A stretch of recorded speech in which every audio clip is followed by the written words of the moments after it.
Check this out.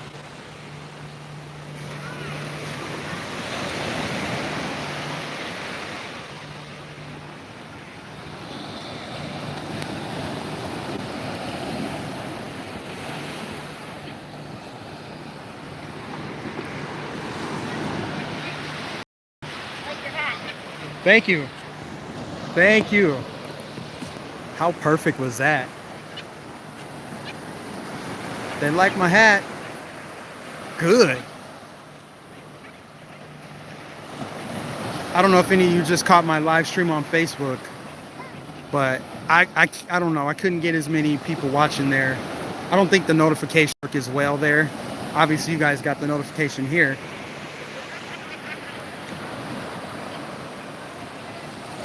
What's up, Dina? What's up, DM? What's up, Magamat Bale? Seraph? Seraph. I'm calling you Seraph. I hope I pronounced that right. Please give it a like on your way in, guys. I'll turn the camera around here in a second, right? But I just want to share some sunshine, some beach waves, some positive energy, and cover a few things. Hello, hello. Easy Money, what's up? Mina Myers, what's up? Oh, just so you guys know, I don't always get to see your comments right away, right? When I'm live streaming, but I do rewatch most of my live streams and then I read the comments there. So I appreciate all you that leave comments. Don't think that I'm ignoring you just because I don't respond in that moment. But I do read them.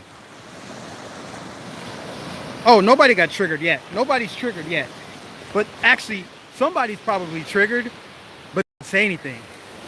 That's the power of it. Like, nobody's running up to me to snatch my hat off. Nobody's going to come up and say anything. Because if they do, it's like, then, I mean, it's easy to expose that, right? Like, okay, how is Trump more racist than you? How is Trump more bigoted and intolerant than you? And at this point, this hat doesn't even have anything to do with Trump. It has everything to do with this country and improving it, making it great. That's what it's about. It's not about Trump. Trump just brought it into the mainstream. Like, this is what we need to be talking about.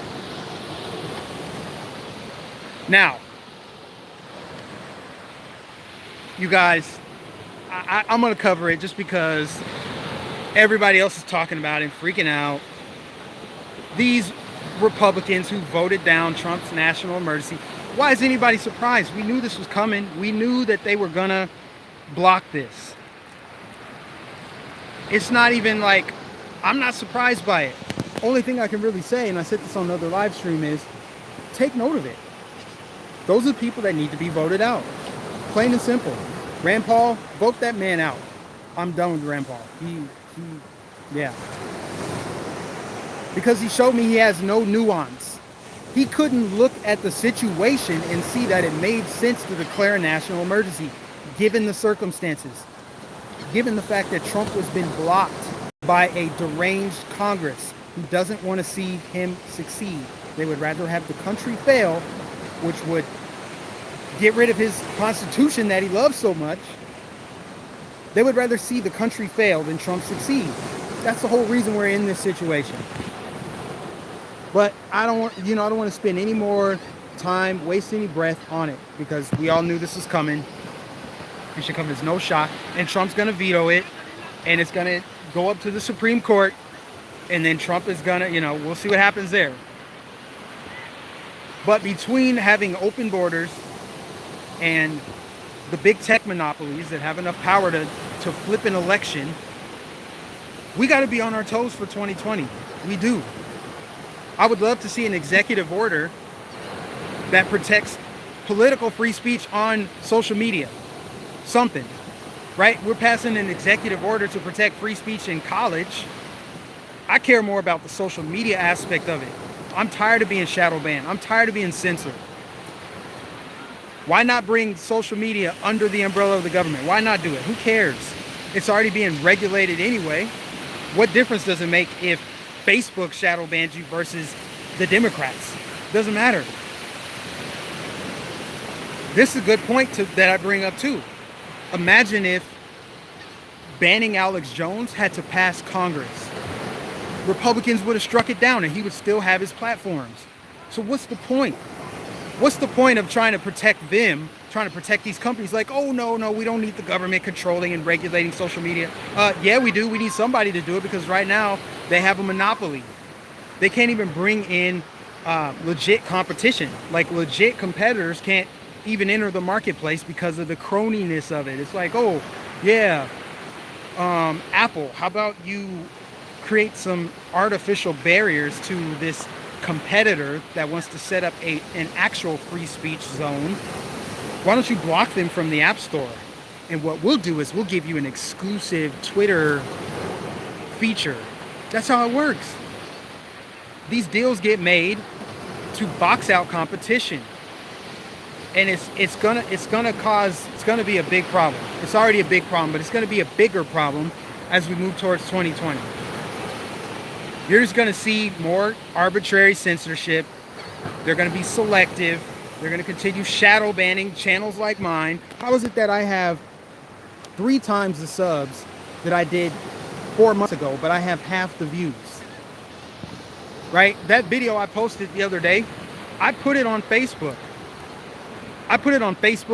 And it has 19,000, probably 20,000 views now as of this evening. On YouTube, it's got maybe 1,100. So you can't convince me that I'm not being shadow banned on YouTube. That's a problem. That's what they're doing. They're cracking down on dissent, and they think about it. The way it's set up now, this favors Democrats. This favors the left. The left is able to whisper in these big tech companies there, not as if they're not already on board with banning conservatives, but there's no checks and balances whatsoever. I think that Facebook outage yesterday, there might have been something shady there. I'll let you put on your tinfoil hat as it relates to that. You know, we just have to do something. We need an internet bill of rights. We need something. I cannot stand it.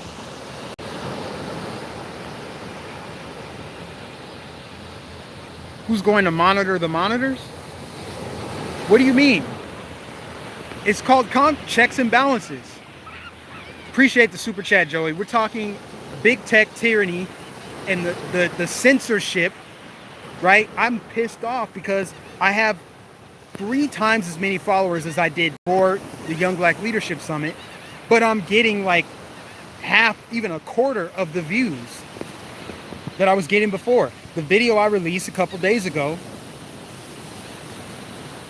has 20,000 views on Facebook, but on YouTube I have 1,100, and that's after they demonetized it.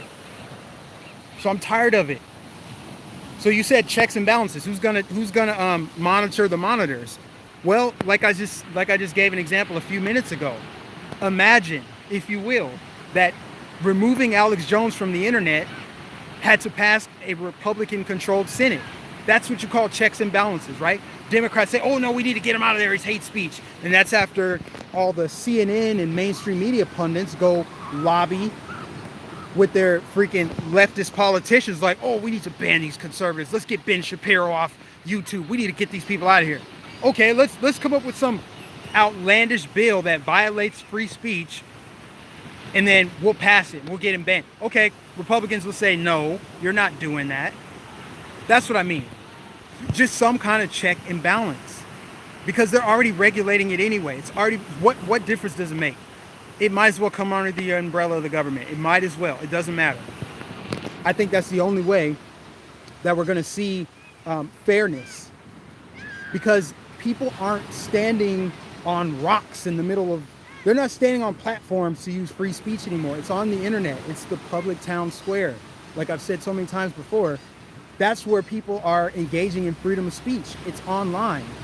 And when you have 3 companies, Google, Twitter, and Facebook, that control the information highway and everything that goes on it, you're effectively eroding the First Amendment right there, because it bans, first of all, freedom of press is on there. Okay, how come Fox News doesn't bubble up in algorithms the way CNN does? Is that truly freedom of press? What about freedom of religion? You're a Christian, you could get your channel struck down, you could get all kind of crazy stuff.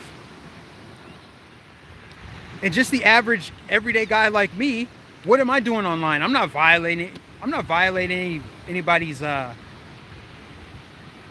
I lost my train of thought. You guys get what I'm saying. I'm not causing any harm. What I'm doing, what most people are on in the political realm with their YouTube channels and Facebook pages, it's a silent protest.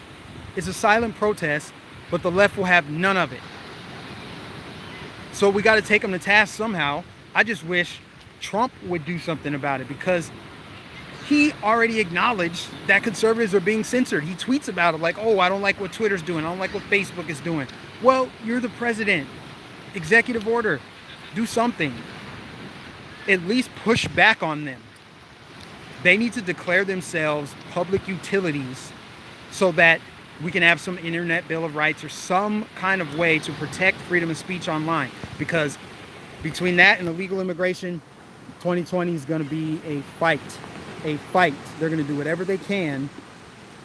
Ben Shapiro's a controlled opposition shill. I mean, I'm not going to get into that. I like Ben Shapiro. I don't like everything about him, but nobody destroys leftist arguments better than he does, in my opinion. And so I like him for like his talking points. But everything else, yeah, he might be a shill. He might be. But I'm talking like, look how much they have censored. I mean, I follow some Christian channels too, and they get censored. They get their channels deleted. I follow this one guy. He's not a Christian, I don't think, but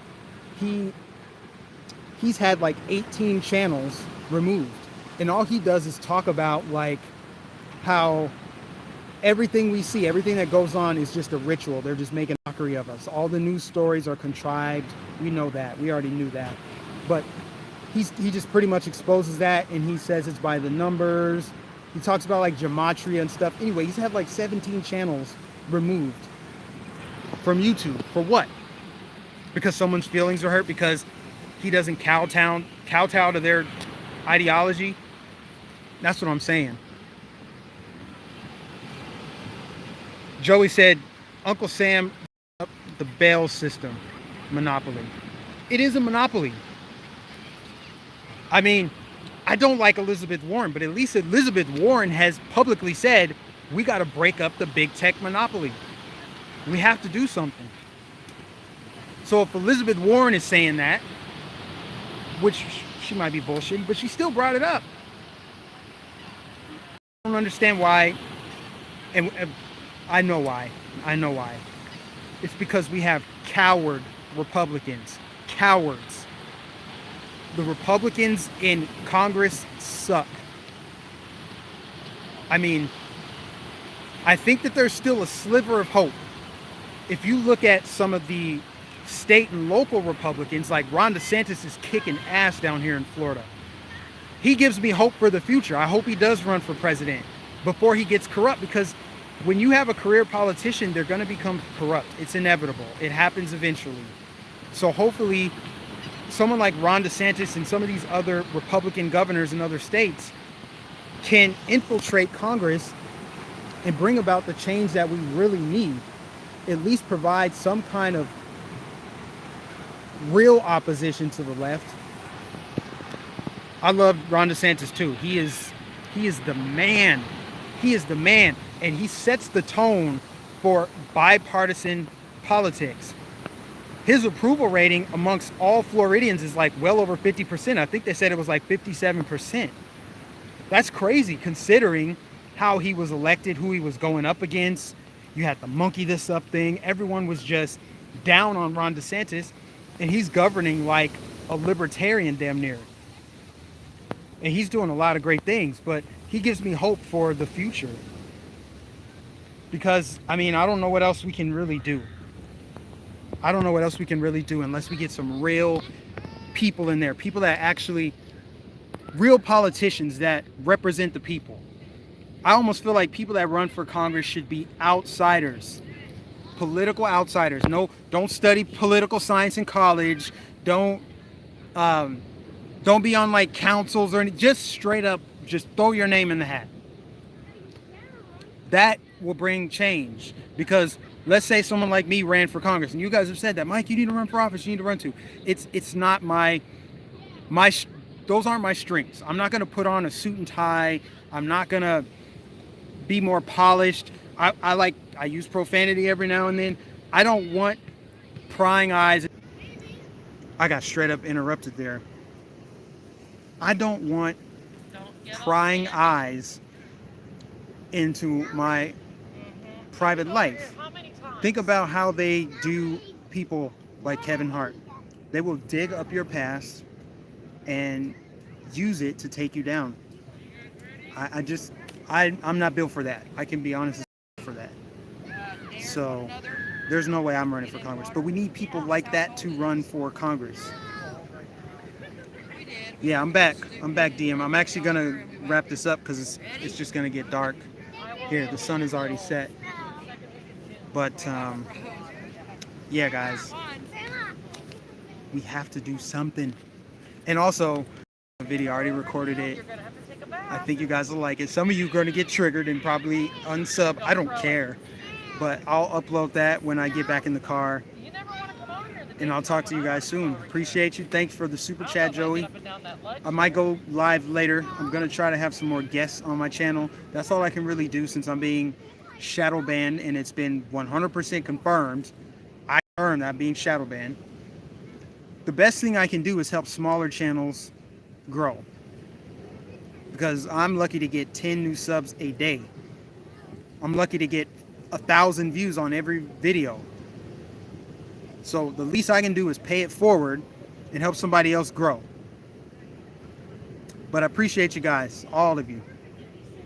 Like, share, subscribe. Follow me on Instagram. Let's get me to 1,000 subs, followers, whatever they call it.